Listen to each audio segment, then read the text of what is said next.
시간에 이어서 오늘 계속해서 새가족 세미나 두 번째 시간으로 이 시간을 가지기를 원합니다. 원래 어, 네 번에 걸쳐 가지고 해야 되는데 굵고 짧게 두 타임씩 이렇게 이과를 한 타임씩 해가지고 두 번에 걸쳐 가지고 끝내도록 하겠습니다. 지금 우리가 뭘 하고 있냐면요. 이게 새가족 승김이 우리 이거 저번에 했잖아요. 그렇죠? 이 자리에 앉아 있는 저와 여러분 다 새가족 승김입니다. 새가족이 우리 교회에 오면은 그 새가족이 우리 교회에 잘 정착할 수 있도록 돕는 사람이 새가족 승김이라는 것입니다. 그래서 새가족 승김에 대해서 우리가 이것을 나눴어요. 그렇죠? 그러면 그 새가족 승김이가 새가족을 어떻게 승기느냐? 그게 이제 여러분 지금 여러분 갖고 있는 행복 안내서입니다. 행복 안내서. 이 행복 안내서를 가지고 새가족 승김이가 이제 새로운 새가족을 이제 섬기는 거예요. 우리 교회를 소개해주고, 우리 목사님을 소개해주고, 우리 교회 예배를 소개해주고, 또 같이 신앙생활 할 수 있도록 우리 교회 성도들을 소개해주고, 이렇게 새가족 섬김이가 어떻게 섬기느냐에 따라서 정착률이 달라진다라는 거죠. 지금은 우리 교회가 따로 새가족 섬김이를 세우지 않았습니다. 왜? 이 자리에 있는 모든 분들이 다 새가족 섬김이 돼야 되기 때문에. 뭐 새가족 숨김이 부도 없고 새가족 숨김이 부정도 없고 그렇습니다. 하지만 온 성도들을 우리가 방치하면 될까 안 될까요? 안 되는 거예요. 누군가가 옆에 같이 앉아줘야 되고 같이 예배 드려줘야 되고 같이 말동무가 되어줘야 되고 그런 우리도 낯선 곳에 가면은 마음이 불편하잖아요. 마음이 불편한데 누군가 옆에 앉아주고 누군가 내 동무가 되어주면은 그래 좀 낫잖아요. 교회도 마찬가지예요. 교회도 낯선 곳에 왔다는 그 자체가 얼마나 결단이 있고 무거운 발걸음이겠어요. 그런데 자기들은 자기들 일상생활이니까 막 하고 있어요. 근데 나는 지금 뭔가 이렇게 다 불편하고 낯설고 막 그래요. 어색하고 아무도 내 옆에 말동무가 되어주지 않는다. 그러면은 그 자리가 가시방석이 되는 거예요. 그렇기 때문에 누군가가 우리 교회에 내가 아는 사람 치고 저 사람은 내가 모르는 사람이다. 생각하면 다 새가족이라고 생각하면 돼요. 그래서 딱 연배를 보고 내가 옆에 가야 되겠구나. 내가 함께 해줘야 되겠구나. 먼저 인사를 나누는 거죠. 뭐라고 인사하면 되겠습니까? 안녕하세요. 반갑습니다. 우리 말씀과 은혜 교회 잘 오셨습니다. 어떻게 오셨습니까? 이사 오셨습니까? 친척집 방문하셨습니까? 이렇게 인사 나누는 겁니다. 그리고 같이 앉아 주는 거예요. 물론 이제 새가족이 이제 된다는 것은 공식적으로 우리 교회에 등록 교인이 된다는 겁니다. 그 등록을 안 한 상태에서는 굳이 이 새가족 행복 안내서를 할 필요는 없습니다. 등록을 하고 나면 우리 교회에 이제 교인 되고자 하는 마음이 있다는 거잖아요. 그렇죠? 마음이 있다고 생각하기 때문에 그때부터는 이제 이렇게 교제를 가지고 섬겨주면 된다라는 겁니다. 그래서 지난주에 우리 한 것은 이제 복습하면은 1과는 뭡니까? 1과는 기본적으로 우리가 교회 구성원이 된다는 것은 무엇에 기반해야 됩니까? 무엇에? 우리가 우리 교회 구성원이 된다라는 것은 무엇을 기반해야 된다? 신앙 고백이세요. 신앙 고백. 예수 그리스도를 나의 주 나의 하나님을 고백하지 못했는데 예, 교회 구성원이 되는 건 아니에요. 음? 그렇기 때문에 항상 새 가족이 오면은 점검을 한다 했습니다. 그렇죠? 그러면 기존에 신앙생활 하던 분은 신앙 점검할 필요가 없네요라고 할 수 있죠. 해야 됩니까? 하지 말아야 됩니까? 해야 됩니다. 그분이 뭐 다른 교회 장로님이든 권사님이든 직분자와 관계없어요. 왜? 그것을 자기가 증금받는다라고 생각할 때는 기분 나빠할 수 있어요. 하지만은 우리가 우리의 신앙을 서로 확인할 필요는 있다라는 거죠. 그래서 여러분 요즘 이단들이 교회에 많이 들어가기 때문에 그렇게 하는 교회도 있어요. 그렇게 새가족반이 시작되면요. 첫 시간에 담임 목사님이 먼저 이렇게 만나는 시간도 있고 마지막 시간에 담임 목사님이 만나는 시간도 있는데 이제 새가족이 등록 카드를 적어서 목사님께 명단에 올라가잖아요. 그러면 목사님이 이제 처음에 면담을 하실 때에 뭘 확인하는지 아십니까? 뭐 확인할까요? 그 앞에 뭐 확인할까요? 주민등록증 확인하면 주민등록증. 2단 확인한다고.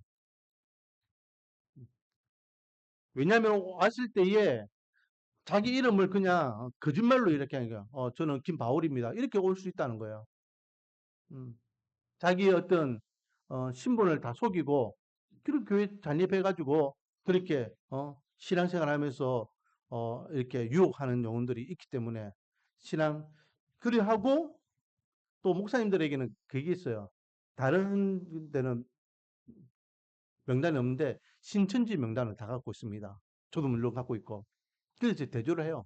딱 대조를 하면서 이제 이분이 신천지 명단에 올라갔냐 안 올라갔냐 이런 것들 다 조회해보고 또 어느 교회 출신이다 하면은 그 교회에 전화를 해보고 이렇게 확인을 해봐야 돼요. 우리 교회는 안 합니다. 우리 교회는 안 하는데 이제 큰 교회나 또 이런 거기에 피해가 많은 교회들은 그렇게 좀 새 가족 들어오면은 처음에 그런 것들을 좀 다부지게 하는 교회들도 있다. 그래서 이제 먼저 양해를 구하죠.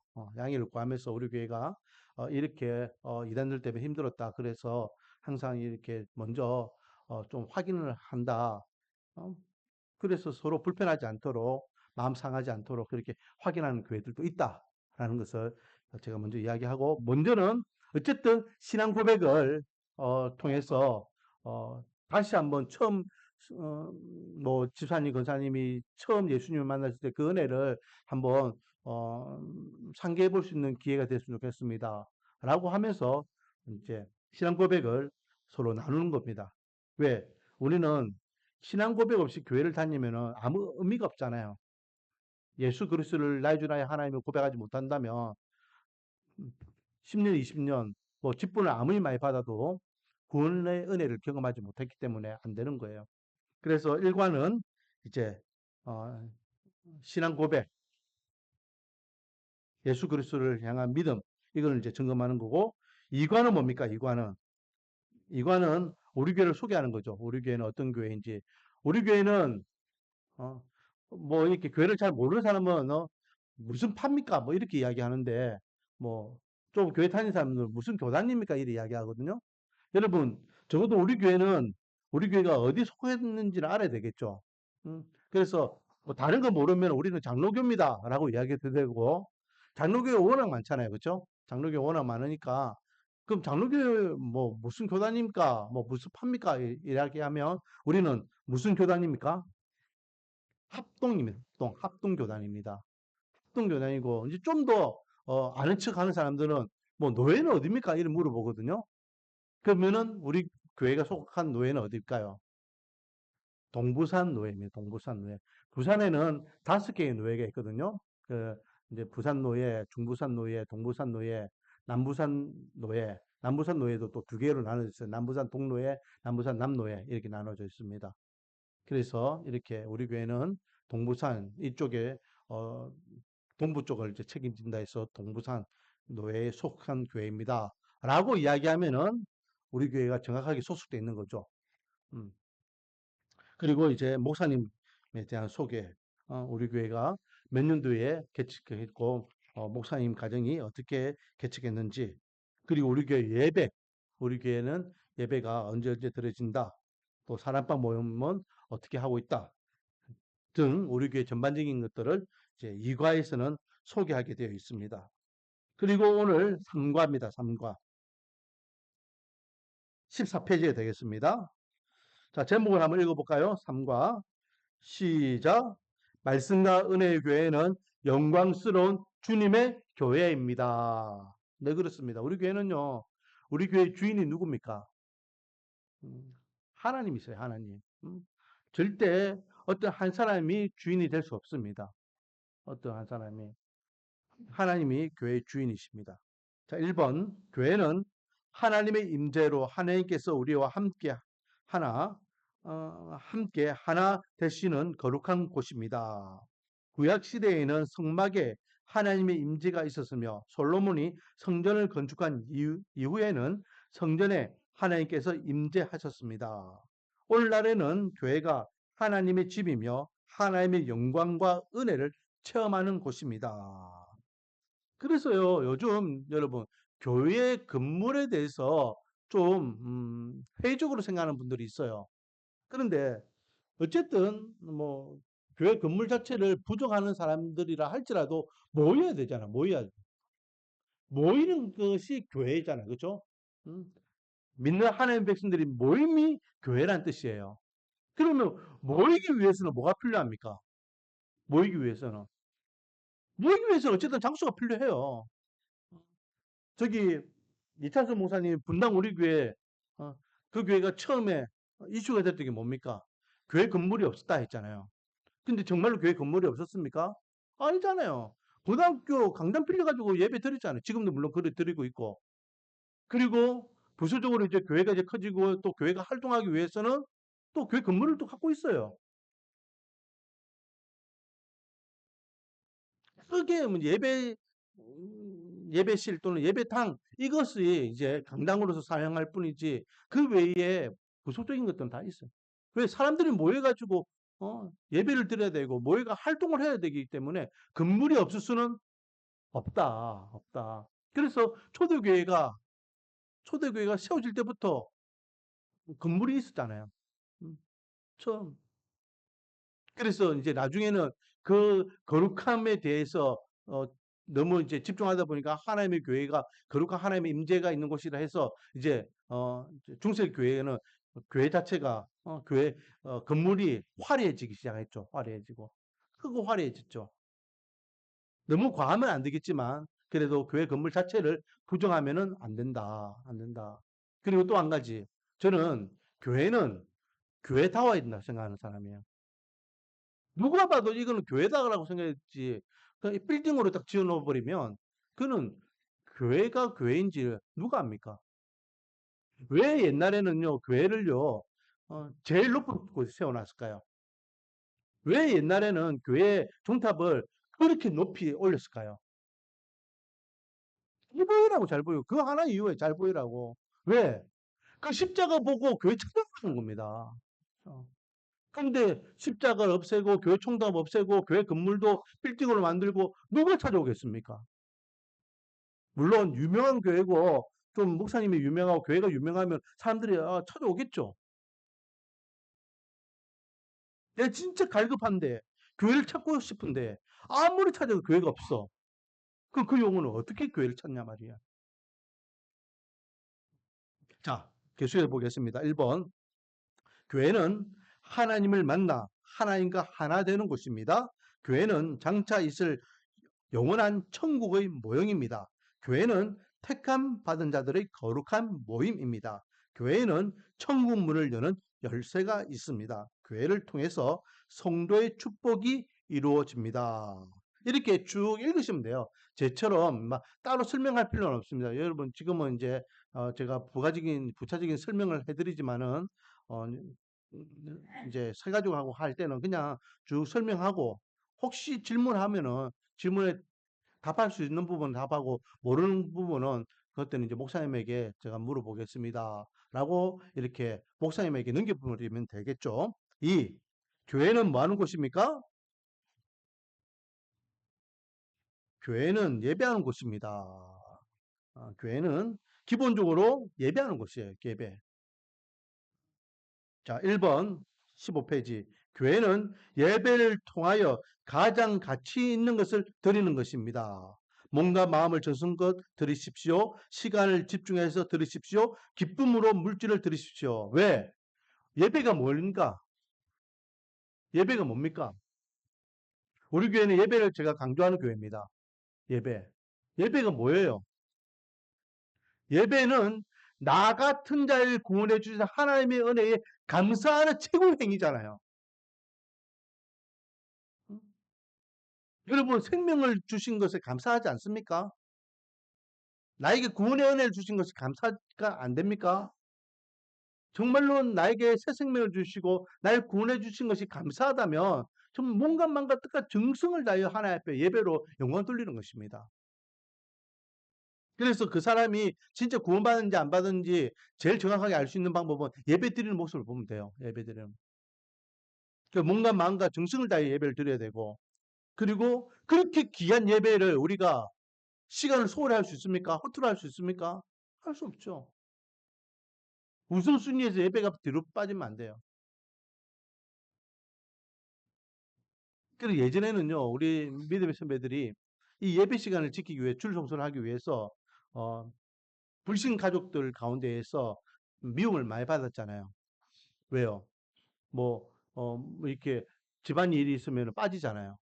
그래서 아 이거 저놈 수쟁이 또 빠졌다 이렇게 해서 미움을 많이 받았는데 어쨌든 예배를 지키고 주일로 온전히 성수하기 위해서 그렇게 가족들의 눈총도 받고 그러는 겁니다. 왜? 그만큼 예배가 중요하다고 마음먹으니까. 우선순위에서 1순위로 이제 마음을 먹었기 때문에 가능하죠. 그리고 형식적인 그런 헌금 이런 건 아무 의미가 없죠. 기쁨으로 즐겁게 하나님 앞에 감사함으로 이렇게 물질도 드려야 된다. 자, 이번 예배는 하나님과 만나는 축복의 차례입니다. 주일 예배, 주일 오전 찬양 예배, 수요 기도회, 사랑방 모임, 그리고 그 외에 특별 새벽 기도 등등 이 모든 모임은 다 주님을 만나는 시간이에요. 만나는. 종교 행위가 되면요. 하나님하고 관계없어. 그냥 내가 예배를 드린 것처럼 끝나버려요. 그래서 너 교회 갔다 왔나? 내가 교회 갔다 왔는데. 교회 갔다 온 게 중요한 게 아니잖아요. 교회를 가면은 예배를 드리면 주님을 인격적으로 만나고 들어와야죠. 만져주신가 만나주심이 있어야 돼요. 제가 군 생활할 때에 우리 군대가 좀 빡셌어요. 어, 그래서 한 번은 우리 군대 바로 앞에가 교회가 있었거든요. 연대교회가 있었는데 이제 언덕에 있었어요. 한 번은 너무 힘들어가지고 그냥 주일날 예배 이제 종교 행위죠. 종교 활동하기 위해서 딱 교회 갔는데 교회에 딱 앉았는데 눈물이 확 쏟아지는 거예요. 눈물. 혼자 펑펑 울었어요. 예배 시간에. 그 나올 때 이제 눈물 닦고 이제 그래 이제 귀가 한 복귀한 적도 있는데 그 은혜가 있어야 돼. 은혜가. 음, 음. 그 저는 개인적으로 진짜 신앙생활 할 때는 음, 눈물 흘리는 것이 부끄러우면 안 된다. 음. 그 우리 교회도 예전에 우리 교회 다니셨던 분 누구가 그 어떤 지사님이 목사님 저는 교회만 오면 왜 이렇게 눈물이 많이 나오는지 몰라요. 우세요. 눈물 나면 그냥 울면 됩니다. 어. 그냥 왔다가 그냥 돌아가는 발걸음, 형식적인 종교행위 그런 의미가 없다라는 거죠. 하나님을 인격적으로 만나는 것이 예배다. 3번. 하나님은 이 시대에 참된 예배자를 찾고 계십니다. 그 한 사람이 누구입니까? 하나님의 이 시대에 참된 예배자를 찾고 계십니다. 그 한 사람이 누구입니까? 그렇죠. 바로 자기 자신을 이야기해야 되죠. 어, 무슨 말인지 못 알아들으면 심각한 겁니다. 예배에 성공하는 자가 풍성한 축복을 누립니다. 1번. 예배 몇 분 전? 10분 전까지 오셔서 기도로 예배를 준비하세요. 이것도 문제예요. 분명히 예배 10분 전에 오셔서 기도를 준비하세요 했어요. 근데 세 가족이 있고 또 내가 승기미가 있어요. 승기미가 지금 이걸 읽고 있잖아요. 그런데 세 가족은 이제 내가 이제 큰 맘 먹고 이 교회 열심히 잘 해봐야 되겠다. 그렇게 해서 10분 전에 오라고 10분 전에 왔어. 근데 승기미가 안 보여. 될까요? 안 될까요? 안 되는 거야. 안 돼. 솔선수범을 해야 되겠죠. 음. 나는 하지 않는데 너는 해라. 이거는 잘못된 가르침이에요. 내가 하고 또 당신도 할 수 있도록 도와주고 이리 나가야 되겠죠. 자, 2번 복장은 단정해야 하며 예배 도중 화장실을 간다거나 잡담은 금해야 합니다. 그러면 여러분 10분 전에 와서 뭐 할까요? 그렇죠. 금방 이야기했더니 이번 이게 전반적입니다. 예배를 준비하는 겁니다. 화장실 먼저 갔다 오고 또 인사해야 될 분 먼저 이렇게 손 인사하고 간단하게 인사하고 뭐 이렇게 하고 예배를 준비하는 겁니다. 기도로서 하나님 주보 보면서 오늘 말씀은 이런 말씀이네요. 본문이 이렇네요. 또 하나님 말씀을 전하는 목사님, 말씀을 듣는 나 자신, 또 예배를 통해서 용감하게 하나님을 기도로 준비하는 겁니다. 3번 휴대폰은 미리 꺼서 예배에 절대 방해가 되지 않도록 해야 합니다. 왜? 집중하기 위해서. 나도 집중하지만 온 성도들도 집중하기 위해서. 4번, 아이를 데리고 오신 분은 아이들이 예배에 방해가 되지 않도록 유아실을 이용해야 됩니다. 유아실 없으면 어떡할까요? 유아실 없으면 내 옆에 앉혀가지고 같이 예배 드려야 되겠죠, 내 옆에. 근데 이제 아이들 같은 경우에는 아이들이 뭐 휴대폰은 꺼버리면 되지만 아이들은 뭐 끌 수가 없잖아. 애들이 얼마나 좀이 쑤시겠어요. 어른들은 예배 드리니까 앉아 있어야 된다. 사람들 눈치를 보여주지만 아이들은 그런 게 아니잖아요. 그래서 아이들이 뭐 움직이고 이런 것들은 너무 신경 쓸 필요가 없어요. 제자들도 예수님 말씀 전하는데 예, 아이들이 방해된다고 못 오게 했는데 예수님은 그런 아이들이 필요하다라고 하셨어요. 음? 그래서 떠드는 아이가 문제가 아니라 뭐가 문제라고요? 그 아이의 신경 쓰는 내가 문제라는 거예요. 어이구, 안무기가 지금 떠들고 있네? 그럼 내가 더 집중해서 예배를 섬겨야 되겠다. 말씀을 들어야 되겠다. 집중하면 되죠. 내 집중력을 더 키울 수 있는 기회로 생각하시면 됩니다.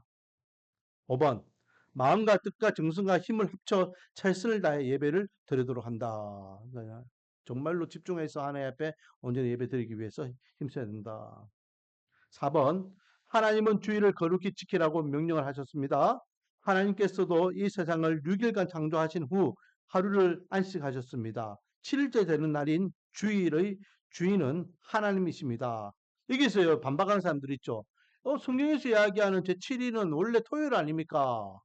토요일이 안식일이잖아요. 오늘 날은 왜 토요일을 안 지키고 교회가 주일을 지킵니까? 교회가 성경 자체를 어기고 있네요. 라고 질문해요. 뭐라고 답하겠습니까, 여러분? 여러분, 우리 성경적으로 볼 때는요, 토요일이 안식일이에요, 토요일이. 근데 우리는 토요일을 안식일을 안 지키고 주일로 지키고 있잖아요. 그걸 물어봐. 교회가 지금 성경을, 하나님의 말씀을 어기고 있다. 라고 이야기해요. 뭐라고 답하겠습니까? 원래 그랬기 때문에, 몰라, 나 생각 안 해봤는데. 나 어려서부터 주일날 주일이는 생각했는데. 여러분, 주일은 무슨 날입니까? 누구의 날이라는 겁니까? 주님의 날이라는 뜻이죠. 주님의 날. 왜 주님의 날입니까? 주님께서 나에게 뭘 주신 날이기 때문에 새 생명을 주신 날이기 때문에 그래서 왜 우리가 주일을 성수하냐면 주일이 무슨 날이면 예수님이 부활의 한 날이잖아요. 안식 후 첫날이라 했어요. 그러니까 토요일 그 다음 날이 주일이 되는 것은 예수님께서 부활의 첫 열매가 되신 것 같이 우리도 부활의 은혜를 경험할 새 생명의 은혜를 경험할 것을 믿기 때문에 나에게 생명을 주신 부활 신앙을 주신 은혜에 감사해서 그래서 안식일의 개념을 뛰어넘어서 부활 신앙으로 넘어가는 것이 줄 성수라는 겁니다. 이해하셨습니까? 자, 3번. 사도들은 초대교회 때부터 일요일을 주의 날로 지켜왔습니다. 4번. 주일은 오락을 금지하고 주님 안에서 죄와 구별하여 안식을 하는 것입니다. 5번. 주일을 거룩히 지키기 위해 필요한 물건은 전날까지 준비하여 주일 상거래는 금지합니다. 이렇게 좀 더 주일을 거룩히 지키기 위해서 또 인간적으로 우리가 준비해야 될 것은 준비하고 또 이렇게 해야 된다. 그래서 이제 토요일 날 새벽에 항상 제가 기도하는 것 중에 뭐라고 많이 합니까? 토요일을 무슨 날로 표현하죠? 예비일로 표현해요. 예비일로. 뭐 예비일? 주일을 준비하는 예비일로. 그래서 주일날 우리가 준비해야 될 것들을 토요일날 미리 다 준비한다라는 거죠. 그래서 제가 그런 기도를 하죠. 육적으로 정리할 것은 잘 정리하고 영적으로 준비할 것은 잘 준비하게 해달라고 토요일날 제가 새벽 기도할 때는 그런 기도를 많이 합니다. 그래서 우리가 토요일날 준비할 건 잘 준비해서 주일날 하나님께 집중할 수 있도록 예배에 집중할 수 있도록 그렇게 하자라는 거죠. 그럼 질문. 여러분 그럼 주일 성수라고 하는데 주일 성수는 예배만 드리는 게 주일 성수입니까? 주일은 주님의 날이 됐잖아요. 그걸 성수 거룩히 지킨다고 했어요. 그러면 시간적으로 언제부터 언제일까요? 시간적인 개념에서 뭐 5시부터 밤 10시까지, 11시까지 뭐 이렇게 이야기할 수도 없잖아요. 그죠? 그렇기 때문에 개인적으로 그 시간 개념이 다 다르기 때문에 저는 이렇게 이야기합니다. 아침에 눈 떴으면 그게 하루 시작이잖아요. 아침에 눈 떴어. 밤에 눈 감을 때까지. 이게 나에게는 하루가 되는 거잖아요. 그게 주일 성수가 되는 거예요. 주일 성수라는 것은 내가 주일날 아침에 눈 떴을 때부터 시작해서 밤에 눈 감을 때까지 누구 중심으로? 하나님 중심으로. 그래서 하나님 앞에 나와 예배도 드리고 성도의 교제도 나누고 또 예전에는 주일날 주일학교라 했는데 여러분 주일학교가요. 아이들 유전 주일학교를 주일학교라 한 것이 아니라 선데이 스쿨이라고 주일날 성경 공부도 하고 이렇게 공부를 하는 거예요. 주일날. 그래서 점심 먹고 이렇게 낮 시간에는 선교사님들이 그렇게 교회 안에서 그렇게 공부를 해요. 그렇게 하루를 보내요. 그리고 이제 집 가가지고 저녁 먹고 돌아와가지고 저녁 예배를 드린 겁니다. 근데 요즘은 이제 저녁 예배가 없고 오후 예배, 우리 교회도 오후 예배를 드리죠. 근데 제일 좋은 것은 우리 교회도 그렇게 제가 생각하고는 있는데 이제 나중에 성도님들 많아지면은 오후 식사하고 난 다음에는 이제 사랑방 모임이나 이렇게 또 제자 훈련이나 이렇게 하면서 성경 공부를 하고 저녁에 오후 차영 예배로 이렇게 드리고 그래야 되겠다라는 생각이 듭니다. 뭐 반송에도 보면은 7시, 8시에 예배 드리는 교회들이 있거든요, 지금. 그래서 온전히 하루를 교회 안에서 자, 5번. 16페이지 5번입니다. 교회는 하나님이 주신 질서가 있습니다. 질서. 여러분, 이 질서를 이야기하는데 계급은 아닙니다. 질서를 이야기합니다. 질서. 그래서 이렇게 질서를 유지할 때에 교회가 편안하게, 온전하게 잘 세워질 수 있다라는 거죠. 그래서 제일 먼저는 단임 목사님과의 관계. 담임 목사는 하나님이 주신 사명을 이루기 위하여 하나님이 세우신 거룩한 사역자입니다. 그러므로 성도들은 목사님을 대할 때 주님을 대하듯이 존경하며 순종해야 합니다. 또 늘 담임 목사님의 영육간의 강건함을 위해서 간절히 기도를 해야 합니다. 이거는 성도들이 담임 목사님을 대하고자 하는 마음이고 담임 목사는 그러면 내가 그러면 이 교회 대장이네라고 하면 됩니까? 담임 목사는 또 하나님께서 나에게 내 양을 먹이라, 내 양을 치라, 내 양을 먹이라라고 위임하셨기 때문에 하나님의 어린 양, 하나님의 백성들을 잘 섬기고자 하는 그런 사명감을 가지고 성도들을 대해야 되는 거예요. 그래서 서로. 그런데 여러분, 담임 목사님을 존경하지 못하고 담임 목사님에 대해서 이렇게 함부로 생각하면 어떤 안 좋은 일이 발생할까요?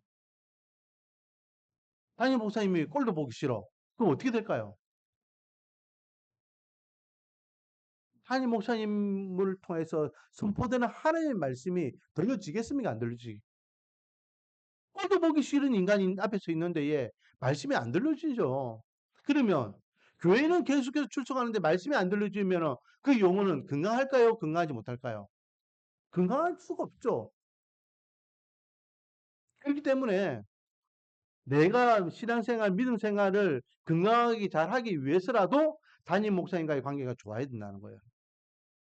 그냥 권위적으로 목사님 우리 교회 이게 제일 높으신 분이니까 그게 아니라는 거예요. 신앙적인 관점에서 우리가 봐야 된다. 담임 목사는 담임 목사로서 또 성도들을 섬기고 교회를 섬기기 위해서 겸손하게 이렇게 섬기는 것이 또 담임 목사가 가져야 되는 자질이다. 2번 또 사랑방 목자 이제 사랑방을 섬기는 분을 목자로 하죠. 목자와 이 관계도 중요합니다. 사랑방 목자는 주님이 세우신 우리의 영적 아비입니다. 어려운 일이나 문제가 생겼을 때에 함께 논의하고 기도할 수 있습니다. 그래서 여러분 이 사랑방 자체가 뭐라 했습니까? 지난주에 사랑방 자체가 교회가 될 수 있어요. 교회가 4명에서 6명 또는 이제 10명까지가 맥심이 될 건데 이 사랑방 모임이 두 개가 모이게 되면 어떻게 됩니까? 20명 모이는 교회가 되는 거예요. 20명. 그래서 만약에 양산에 사랑방 두 개가 있다. 그러면 양산이 떼가지고 이렇게 교회가 개축될 수도 있는 겁니다. 음. 그렇기 때문에 사랑방을 섬기는 그 목자와의 관계도 건강한 신앙생활을 하기 위해서는 중요하다라는 것이죠. 3번, 성도들과의 관계가 또한 중요합니다. 성도들과의. 형제를 사랑하여 서로 우애하고 존경하기를 서로 먼저 하며라고 로마서 12장 10절 말씀이 기록되어 있습니다. 서로 섬기며 말씀 안에서 교제해야 합니다. 서로의 덕을 세우도록 하며 말로 인한 분쟁이 없도록 조심해야 합니다. 특히 금전 거래로 인한 피해가 없도록 성도 간의 돈 거래, 보증 등 삼가해야 됩니다. 절대 성도들 간에 돈 거래를 하면 된다, 안 된다? 안 된다. 여러분, 돈 거래는 안 되는데 뭐는 되는지 아십니까? 주는 거는 됩니다. 내가 안 받을 거로 확신하고 그냥 주는 건 괜찮아요. 이건 그냥 내가 주는 거니까. 근데 빌려주는 거는 된다, 안 된다? 안 된다. 어, 그것 때문에 어, 서로 안 좋아질 수 있기 때문에 누가 안 먹기가 어렵다 하면은 그냥 줘요. 그건 가능합니다. 하지만 내가 빌려줄게. 그러면은 크게 어, 관계가 안 좋아질 수 있기 때문에 우리가 조심해야 된다. 보증 서는 것도 마찬가지고요. 또 다단계 또는 비슷한 상행위는 일절 교회에서 성도 간에 있을 수 없습니다.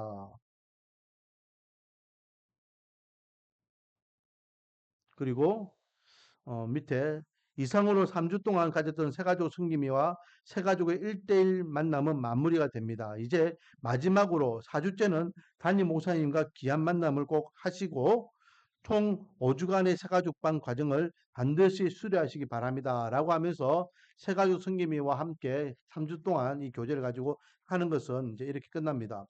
그리고 난 다음에 뭐 해야 됩니까? 우리 교회 세 분을 소개해 줘야 되겠죠? 이분이 우리 김 지사님입니다. 이분이 오 지사님입니다. 이분이 진 지사님입니다. 이렇게 소개를 해주면서 그분이 우리 교회 식구를 한 명 한 명씩 알아갈 수 있도록. 그러면 적어도 3주가 되면은 몇 명을 알 수 있어요. 몇 명. 적어도 9명이에요. 9명 소개하고 또 담임 목사님은 뭐 소개를 안 받아도 첫 시간에 한 번 얼굴 보고 또 예배 시간마다 얼굴 보고 그러니까 적어도 10명은 알 수 있고 그리고 또 지금 새가족 승기민을 또 알고 또 자기를 우리 교회 인도한 분이 있으면 인도한 분도 알고 그렇기 때문에 적어도 3주 정도 되면은 10명 남짓 한 분들을 알게 된다. 3주 동안이 그 정도 되면은 어, 좀 어색하거나 서먹한 건 없어지겠죠. 적어도 10명이니까. 다음 주 오면은 적어도 10명하고는 인사를 하잖아요. 음. 소개했다면 안녕하세요. 뭐 잘 왔습니다. 인사만 굿바가 끝나는 것이 아니라 이제는 안면을 트였기 때문에 서로서로 말도 하고 교제하고 예배 시간에 같이 앉아도 주고 이렇게 하라는 겁니다. 자, 그렇게 해서 마지막 이제 19페이지 사과. 이때는 저하고 하는 겁니다. 저하고 이제 마지막 시간을 가지는데 말씀과 은혜의 교회는 두 날개로 올라가는 교회입니다. 말씀과 은혜의 교회는 사도행전의 초대교회처럼 복음으로 세상을 전복하는 비전을 품은 두 날개를 가진 교회입니다. 한 날개는 주일 낮 대그룹 예배. 그러니까 대그룹이라고 이야기하는 것은 예배 자체를 대그룹이라 표현하는 겁니다.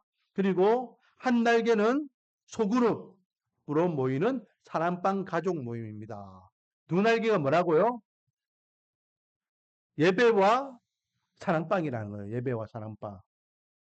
그래서 선포되는 말씀을 가지고 우리 교회가 어느 방향으로 가야 되는지 어떤 신앙생활을 해야 되는지를 같이 나누고 그 나눈 것을 사랑방을 통해서 서로 우리가 점검해주고 격려해주고 또 이렇게 힘을 도와주는 겁니다. 그래서 그 말씀의 한 방향으로 갈 수 있도록 이렇게 서로 격려와 또 힘이 되어주는 사랑방 이게 예배와 함께 잘 이어질 때에 교회가 건강하게 세워진다는 거죠. 독수리가 한 날개로 날 수 없고 두 날개로 건강하게 창공을 날 수 있듯이 말씀과 은혜 교회는 주일 낮 예배와 사랑방 모임이라는 두 날개를 달아야 높이 날 수 있습니다. 우리 교회 사명은 이제 4대 사명이 하나님 사람, 이웃 사랑, 복음 전도, 양육 훈련 이렇게 4대 실천 사항이 있습니다. 지금 우리 교회 주보는 그게 없죠. 맨 뒤에 보면요. 맨 뒤에 보면은, 8페이지 보면 우리 교회 주보, 맨 뒤에 보면은, 우리의 사명 해가지고 하나님 사랑, 이웃 사랑, 복음 전도, 양육 훈련이라고 이렇게 제가 박스로 만들어 놨습니다. 근데 옛날에는요, 이 표를 그대로 이렇게 주보에도 넣어가지고 이렇게 사이클로 이렇게 해놓은 적도 있죠. 음. 자, 그러면 하나님 사랑은 뭘까요? 하나님 사랑은요, 우리는 하나님을 즐거워하며 모일 때마다 거룩한 축제를 벌리며 모든 지체가 하나님을 사랑하며 섬김으로, 기쁨으로 섬기는 공동체가 된다. 그래서 하나님 사랑을 다른 말로 하면은 예배를 이야기합니다. 예배. 예배. 그리고 이웃 사랑은 뭘까요? 이웃 사랑은 우리는 세상에 소외된 이웃을 힘껏 책임지는 교회가 되며 모든 지체들이 서로 나누고 섬기는 사랑의 풍성한 공동체가 된다. 그래서 이웃들에게 있어서 이렇게 구제, 섬김 이런 것들을 한다라는 거죠. 근데 교회가 구제와 섬김을 강조하면 된다, 안 된다? 안 된다. 구제와 섬김을 하는 이유가 뭐다? 이유가 뭐다? 전도를 위해서, 전도를 위해서, 전도를 위해서. 그렇기 때문에 이제 복음 전도가 있죠. 우리는 이웃과 지역사회, 미전도 백지, 그리고 땅끝까지 직접 선교하기를 원하며 모든 지체들이 각각 그 삶의 현장에서 파송된 선교사로서 복음 전도에 전념한다. 해서 이제 복음 사역을 교회의 제일 중요한 1차 사업으로 생각한다. 왜? 교회 존재하는 목적이 뭡니까? 전도하는 거, 전도하는 거. 교회를 통하여 예수 그리스도 복음을 전하는 것입니다. 그리고 그렇게 전도되어 온 하나님의 백성들은 어떻게 됩니까? 양육하고 훈련해야 되겠죠. 음?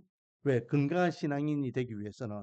우리는 말씀 연구와 경건 훈련에 최선을 다하며 모든 지체가 훈련받고 또 다른 사람을 양육하는 사역자가 된다라고 해서 우리 교회 4대 실천사항이 뭐라고요? 하나님 사랑, 이웃 사랑, 그리고 복음 전도, 양육 훈련. 이렇게 크게 네 사이클로 돌아갑니다. 잘 모르겠으면 우리 교회 주보 보면 나와 있어요.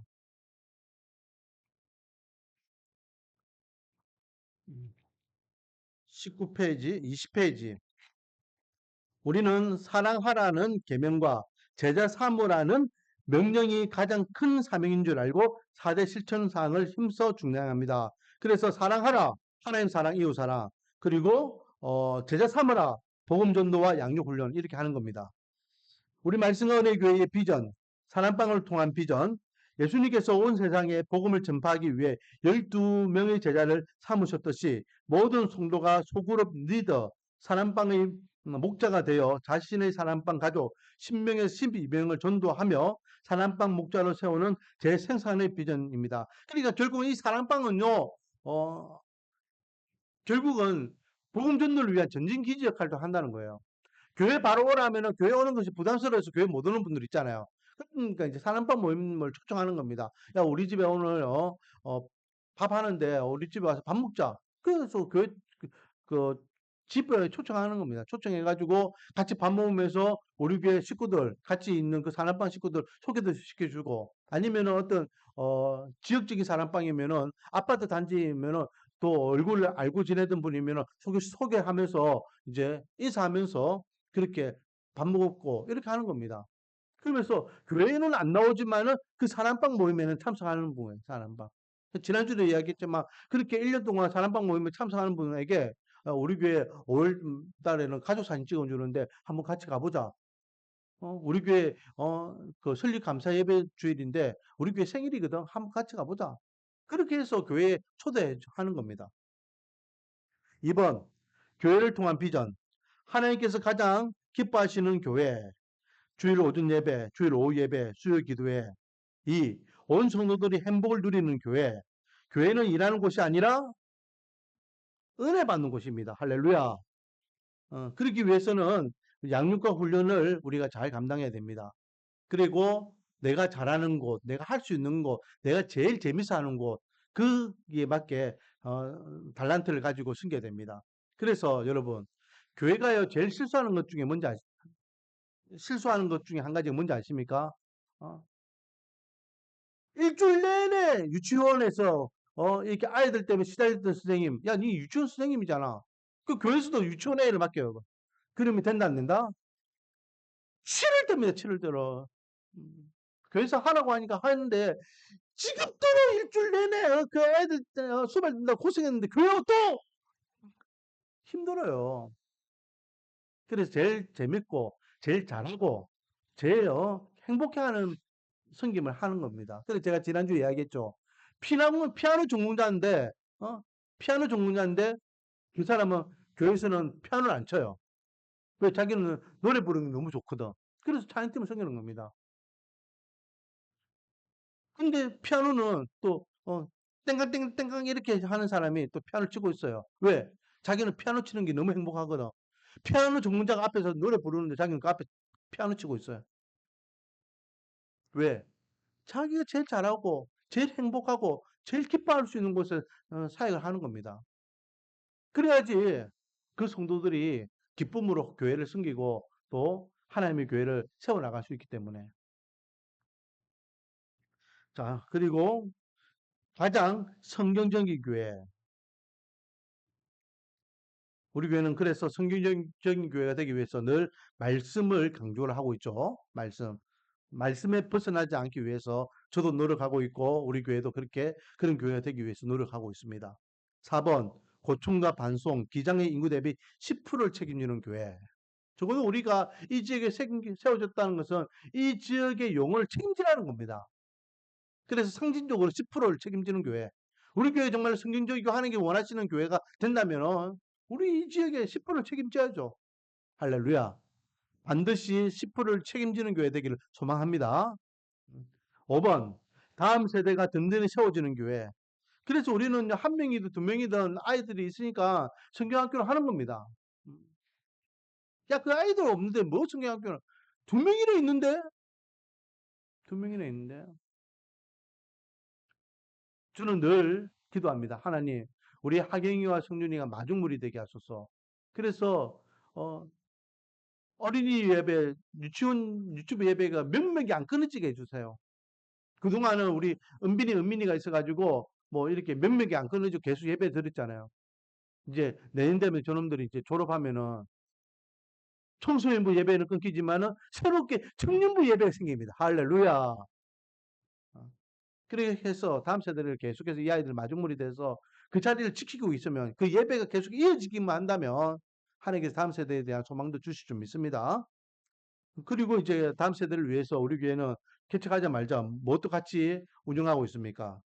숲속에 작은 도서관도 운영하고 있죠. 저는 공식적으로 우린 그 문체부에 등록되어 있는 그런 도서관입니다. 음, 그래서 여러 가지 문화 활동이나 뭐 또 아이들 전도하기 위한 활동을 하려고 했는데 지금은 이제 뭐 그게 못하고 있지만은 이것도 우리 교회가 같이 기도해야 될 기도 제목입니다. 말씀 전하고 있는데 목이 물 것 같아. 3번 두 날개로 오르는 말씀과 은혜의 교회입니다. 대구름 예배, 기쁨과 감사가 넘치는 역동적인 예배. 2. 소구름 날개, 생명이 있는 사람방 가족 모임. 이거는 제가 계속 설명했기 때문에 넘어가겠습니다. 22페이지 4번. 지금 이제 사과는요, 제하고 새 가족이 만났을 때 마지막 시간으로 하는 건 내용입니다. 성장해야 하는 책임과 권리가 우리 교회에 있다. 양육 훈련을 하는 이유가 뭐냐? 계속해서 영적 성장이 필요해요. 여러분, 성준이가 태어났어. 태어났는데 태어나는 그 모습으로 2년이 지났어. 됩니까? 안 됩니까? 큰일이라는 거예요. 우리 교회에 왔어요. 우리 교회에 와서 성도가 되었어. 그런데 그때는 지금이나 똑같아. 그럼 됩니까? 안 됩니까? 안 되는 거예요. 성장이 있어야 돼, 성장. 육적인 성장도 중요하지만 영적인 성장이 중요해요. 그렇기 때문에 공급을 해줘야 해요. 영장물을 계속 공급해줘요. 그 공급해주는 게 뭐라는 겁니까? 바로 이제 교회에서는 양육 훈련이 되는 겁니다. 양육 훈련을 통해서 성장하게 되는 거죠. 우리 교회는 이렇게 레거트 프로세스라고 이야기합니다. 레거트 프로세스. 어? 그래서 이렇게 별 모양으로 되어 있죠. 별 모양으로 돼서 처음에는 이제 전도하면은 또 전도하고 구제하고 이렇게 해서 오는 분들은 또 우리가 훈련하여서 성장을 일으키고 성장을 하면은 또 재생산을 하고 이렇게 이 별표형 모양이 있는데 이것을 별 모양을요 이렇게 어떤 이제 음, 사이즈로 이렇게 확대해 보면은 LC가 있잖아요. LC. LC는요, 지역을 이야기합니다. 지역. 이 지역은 전체적으로 결국은 뭐가 되느냐? 우리가 전도해야 되는 전도 대상 지역을 이야기하는 겁니다. 그래서 그들 가운데 전도돼 가지고 오면은 이제 전도 대상자가 선정되면은 그 선정된 자를 우리는 VIP라고 이야기합니다. VIP가 뭡니까? 중요한 사람이죠. 중요한 사람. 또는 태신자라고 이야기하죠. 음, 그렇게 해서 그들이 이제 교회에 오면은 이제 어 JD는 뭡니까? 예수님의 제자를 이야기하죠. 그분을 이제 교회에서 양육하게 되고 양육하면서 이제 우리 뭐 지금처럼 이제 세가족 섬김이 작년에 했던 뭐 교회 교리 공부 뭐 이런 것들을 교회에서 계속해서 프로그램을 하는 겁니다. 그렇게 해서 어떻게 됩니까? 이제는 사랑방 리더로 만드는 겁니다. 리더. 적어도 우리 교회에 이렇게 양육 훈련을 하지 않은 사람이 교회 리드가 되거나 교회 직분을 받을 수는 없겠죠. 음? 그리고 그렇게 리드가 되면서 어떤 직분을 받기 시작하면은 이제 제가 교회 일을 할 때 누구하고 하겠습니까? 일꾼들하고 하겠죠. 저하고 생각이 맞고 비전이 맞고 신앙관이 맞고 이 맞는 사람들과 일을 해야지. 그런 것도 하나도 모르는데 목사님의 비전이 뭔지 우리 교회 방향성이 뭔지 아무것도 모르는데 얘 교회만 오래 다녔다 해가지고 어 음, 같이 일을 맡기거나 같이 하자 이럴 수는 없는 거예요. 그런 엇박자가 생기는 거예요. 그런 사람을 뭐라 합니까? CD라고 하는 CD. 처치 디렉터. 음. 그런 사람은요 거의 뭐 저하고 동급이라 생각하면 되죠. CD는. 그 제가 이야기했잖아요. 인천에 가면 무슨 교회 있냐면 인천 은혜교회 있어요. 인천 은혜교회. 그 교회는 교육자가 몇 명이라 이야기했죠? 교육자가 몇 명이라 했습니까? 한 명이라 했어요. 한 명. 10년 전에 그 교회에 출석 교인 수가 2,300명이에요. 주일날 출석하는 교회가 2,300명. 작은 교회입니까? 큰 교회입니까? 큰 교회예요. 만약 그 교회가 부산에 있었으면요. 대형 교회로 그 교회가 세워줄 겁니다. 여러분 부정교회가 3천 명밖에 안 된다니까요. 주일날 모이는 출석교인이. 그런데 2,300명이 모이는 교회에 교육자는 몇 명? 한 명. 담임 목사님 한 명이에요.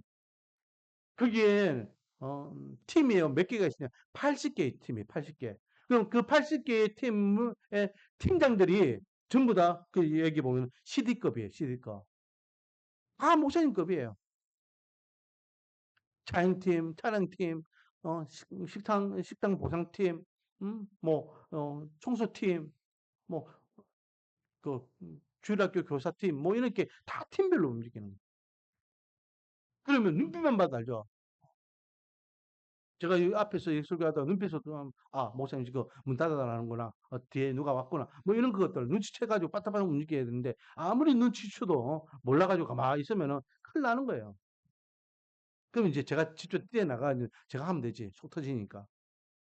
자, 영적 생명력은 반드시 성장해야 합니다. 생각해 보십시오. 만약 내 자녀가 출생한 지 1년, 2년이 지나도 성장하지 않는다면 내 마음은 어떻겠습니까? 하나님 아버지의 마음도 마찬가지입니다. 내 안에 예수 생명이 있으며 그 생명은 반드시 성장해야 합니다. 올바르게 성장할 때 그리스도인으로서 축복과 삶을 누릴 수 있습니다. 성장은 양육과 훈련으로 이루어집니다. BNG가 뭔지 아십니까, 여러분? BNG가 뭡니까? 우리 교회에요. 영어 약자입니다. 우리 교회는요, 말씀이라는 이 단어를 word라고 사용하지 않아요. 대부분 말씀은 word라고 이야기하거든요.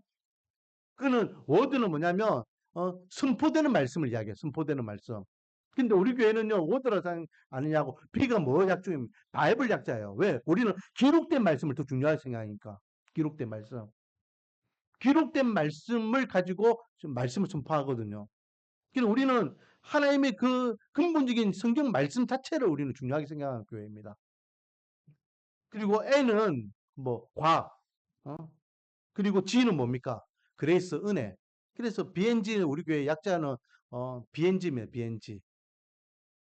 그래서 양육 프로그램이라 생각하면 되겠죠. 입학의 신앙 성장의 축복을 누립니다. 5번. 어떻게 양육 과정에 참여할 수 있습니까? BNG 스쿨 훈련 과정이 개설되면 주부의 각 과정 신입생을 모집합니다. 각 과정별로 수강 신청을 합니다. 그리고 양육 과정은 5주, 8주, 30주, 2년 과정으로 구성되어 있습니다. 신청서를 교회에 제출하면 됩니다. 그럼 우리 교회는 뭐 지금 이걸 안 하고 있죠. 지금 대신 뭐 하고 있습니까? 오후 예배 때에 이 시간을 빌려서 하고 있습니다. 지금 이 세미나도 지금 이 과정 중에 한 과정 하는 겁니다. 7번 세례를 받아야 합니다. 세례를 받아야죠. 교회 구성되기 위해서는요. 세례를 받아야 됩니다. 만약 다른 교회 직분이 있고 신앙생활 하셨던 분들은 이제 이렇게 세가족반 이후에 우리 교회 이제 여러 가지 사랑방 모임에 이렇게 들어와서 하시면 되지만 이렇게 아예 우리 교회에서 처음 신앙생활하는 분들은 이런 과정들을 이제 거치면서 음, 이제 세가족반을 거치고 난 다음에 수련 난 다음에는 이제 바로 세례 교육을 들어가는 겁니다. 세례 교육. 세례는 씻거나 물에 잠기는 행위를 의미하는 것입니다. 그래서 요즘은 성경에 보면은 침례, 세례를 같이 쓰고 있어요. 침례, 세례. 침례 교육. 왜? 성경적으로는 같은 의미가 있기 때문에. 음. 초대교회에서는 기독교인들의 입교 의식으로 행하여 왔습니다. 세례의 의미에 대한 단서는 구약의 세 가지 상징에 의해 주어집니다. 홍수, 홍해, 할례 이 세 가지를 고려할 때 명백한 것은 씻음이 관련되어 있습니다. 세례는 그리스도의 피와 관련된 깨끗하게 되는 물과 또 다른 한편으로는 성경을 정결케 하는 역사에 대한 것이기 때문에 하나님의 구속을 생각하게 됩니다. 둘째로 명백한 것은 입교, 양자됨 혹은 여러 특별하게 중생에 대한 것인데 다시금 그리스도의 사역에 의한 성령의 역사에 있습니다. 세례는 국회하거나 과장될 수도 있습니다. 세례는 불가사의의 하나하나 매우 명백한 변화를 이루는 신비로운 신성의 무의식적 주입을 의미합니다. 이게 무슨 말이냐면요. 세례를 받는다는 것은 내가 예수님을 만났다, 믿는다라고 이야기하는데 그게 객관적으로 어떻게 드러납니까? 이거는요. 객관적으로 이야기할 수 없어요. 여러분 내가 예수 만났습니다. 뭘로 증명하겠습니까? 내 입으로 이야기하는 것도 안 돼. 그렇잖아요. 그래서 세례받고 그래서 직분 받고 그래서 신앙생활 잘하다가 죽기 전에 사실은 목사님 저는 아직까지 예수님을 못 만났습니다. 깜짝 놀라는 신앙 고백하는 사람들이 있다니까요. 왜 이거는 객관적으로 증명할 수가 없어요. 입으로 내가 이야기해버리면 끝이니까. 그렇기 때문에 세례는 아주 중요해요. 어느 교회는 세례는 꼭 목사만 할 필요가 없다. 아무나 세례를 거행해도 된다. 엄청나게 위험한 이야기를 합니다. 성경 어디에도 목사만 세례를 이렇게 집례하라고 한 데가 없다. 라고 하면서 초대교회 보면요. 빌립 같은 경우 보세요. 빌립이 어, 사마리아 가가지고 에디오피아 내시를 만났잖아요. 에디오피아 내시를 만나면서 이사야서를 통해서 예수님 복음을 전했어요. 그래서 내시가 뭐랍니까? 내가 지금 예수님을 이제 믿게 됐다. 나도 사례 받고 싶다. 라고 이야기해요. 그러면은 6개월 후에 받아야 되는데 지금 문제 받아야 되는데 그런 말 안 하잖아요. 빌립이 뭐랍니까? 그래. 그래서 바로 길가에 흐르는 그 시냇물에 가가지고 시를 줘버려요. 그럼 여기서 문제. 빌립은 교육자였습니까? 목시자였습니까? 아니에요. 공식적으로는 뭡니까? 집사입니다. 집사. 집사. 그걸 근거로 해가지고 그 교회는요. 야 목사만 세례 주는 거 아니야. 일반 집사도 세례 줘도 돼. 라고 해요. 근데 그거 엄청나게 위험한 거예요. 제 동기들 가운데도요. 평신도 선교사님들이 계셔요. 평신도. 음, 이분들이 사명받고 그냥 외국에서 이렇게 선교사님으로 활동했어요. 그런데 우리 공부할 때에 이제 다시 우리나라 들어와가지고 신학 공부를 하셔요. 그 이유 중에 한 가지가 뭐냐? 평신자로서 이렇게 선교 활동 하는데 아무 문제가 없어요. 그런데 문제가 딱 하나 걸려요. 뭐가 문제인지 아십니까? 평신도들이요 선교사 활동하는데 가장 큰 문제가 있어요. 뭐가 문제일까요? 그들이 선교사가 됐다는 건 뭐예요? 복음 전한다는 거예요. 복음을 전해요. 저기 뭐 필리핀이나 아프리카나 있는 복음을 전해. 복음을 전해서 그 사람들이 예수님을 믿어. 믿으면 그 사람들에게 뭘 베풀어야 돼요? 세례를 줘야 되는데 세례권이 있어 없어요? 세례를 줄 수 없는 거야. 그래서 다시 우리나라 들어와가지고 신학 공부해가지고 목사 안수 받고 다시 돌아가요. 제 동기들 중에도 그런 분들 많이 계세요. 그래서 세례를 아무나 준다? 엄청나게 위험한 거예요. 뭘 근거로 해서 주는데. 그래서 천주교 같은 경우에는 세례 공부를 얼마나 한다고요? 6개월 하면 6개월. 그만큼 중요하기 때문에. 교회에서 제일 중요한 행사가 뭐라고요? 교회에서 제일 중요한 행사는요, 세례식입니다, 세례식. 근데 세례식은, 야, 이 세례인데, 뭐, 아이들이 세례 받는 건데, 뭐, 초신자가 세례 받는 건데, 교회가 관심을 안 가져요. 그런데, 일꾼 세우는 데에 장로 임직, 뭐, 권사 임직, 그때는 온 교회가 난리가 나요. 이건 잘못됐어요. 일꾼 세우는 게 뭐가 중요합니까? 일꾼 세우는 게. 성경에 일꾼 세우는데 그렇게, 이렇게 호들갑 떨면서 일꾼 세우라 했습니까? 일곱 지사 이야기했지만 일곱 지사 일꾼 세울 때에 그렇게 호들갑 떨었습니까? 그냥 선출해가지고 일꾼 세우면 끝이에요. 반면에 세례는요, 한 생명이 태어나는 거잖아요. 제일 중요한 거예요. 우리 교회는 임지식이 중요한 교회일까요? 세례식이 중요한 교회일까요? 세례식이 중요한 교회예요. 그래서 세례는요, 철저하게 객관적으로 증명이 안 되기 때문에 주관적인 부분이 있기 때문에 주관적으로 진짜 이 사람이 예수 그리스도를 인격적으로 만났는지를 체크해야 되고 인격적으로 만날 수 있도록 또 신앙 교육도 해야 되기 때문에 엄청나게 중요한 역할입니다. 세례만 받으면 다 끝나버려요. 왜? 세례 받으면은 직분 받는 데 아무 문제 없죠. 세례 받으면은 직분 받고 직분 받는 시간 지나면은 장로 권사 되고 어떤 사람은 목사까지 되잖아요. 믿음이 없는데 목사 된다. 믿음이 없는 장로 된다. 말도 안 되는 소리예요. 우리 교회는 그래서 세례를 중요하게 하는 교회다. 너무 시간이 많이 됐으니까 이렇게 해서 이제 세례까지 연결해서 말씀을 나눠봤습니다. 이렇게 새가족이 이제 성기미가 되면은 새가족 훈련을 통해서 성기미가 되면은 새가족들에게 이렇게 섬기는 겁니다. 그래서 제가 집사님 지난주에 온 분 한번 섬겨 주시겠습니까? 라고 부탁을 하면은 이제 네, 알겠습니다 해야 됩니까? 아, 못하겠는데요 해야 되겠습니까? 음. 그- 그렇게 해서 이 교재 가지고 이 교재는 우리 교회에 많이 이제 준비되어 있거든요. 이 교재를 가지고 그분을 이제 찾아가 가지고 어 저하고 이제 처음 이제 첫 주에 와서 이제 등록하면은 이제 처음 이제 면담을 할 때에 이분이 3주 동안 성도님을 섬길 누구누구 집사님입니다. 제가 이렇게 소개시켜 주면 이제 두 분이 이제 3주 동안 계속 이 책을 가지고 만나면서 이제 우리 교회를 알려주고 가르쳐주고 이렇게 도와주면 되는 것입니다. 이해하셨죠? 기도하겠습니다.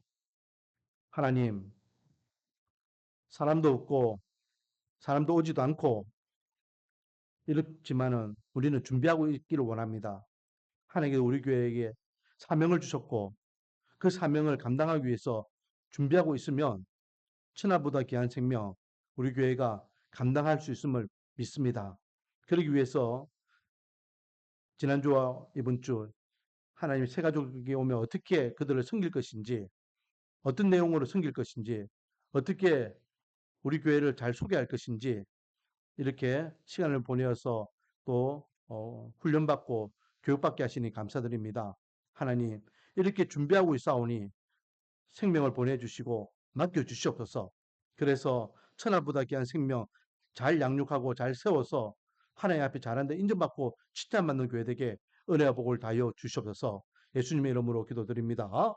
이제는 우리 주 예수 그리스도의 은혜와 하나님의 그 크신 사랑과 성령 하나님의 역사하심이 하나님께 보내주신 영혼을 잘 섬기겠노라. 다시 한번 결단하지만은 하나님의 고성들 머리 위에 지금부터 영원히 함께 있을지어다. 아멘.